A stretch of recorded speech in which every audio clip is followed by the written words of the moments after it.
నాకు తెలిసి చాలామంది ఇలా లేరు. తాము దిగులు పడి ఇతరులను దిగులు పెట్టడం, తాము కృంగిపోయి ఇతరులను కృంగదీయటం, తాము కలత చెంది ఇతరులను కలత పెట్టడం, తాము నిరాశలోకి వెళ్ళిపోయి ఇతరులను కూడా నిరాశలోనికి దిగజార్చటం. ఇది దేవుని పిల్లల లక్షణం కాదు, విశ్వాసుల లక్షణం కాదు. విశ్వాసం ఉన్న చోట కలత, వేదన, నిరాశ, దుఃఖానికి స్థానం లేదు. విశ్వాసం ఉన్న చోట కలత, వేదన, దుఃఖం, నిరాశ అనే వాటికి స్థానం లేదు.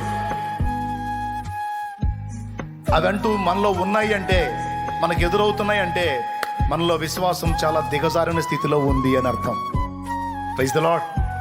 సోదరా, నువ్వు విశ్వాసం గలవాడివేనా? అట్లయితే నీ కుటుంబం మొత్తం కలత చెందిన నువ్వు చక్కని చిరునవ్వుతో వాళ్ళందరినీ ధైర్యపరుస్తావు. భయపడవాకండి, మనం నమ్మినవాడు సజీవుడు, ఆయన మనకు తోడై ఉన్నాడు. విశ్వాసం లేదా? విశ్వాసం లేదా?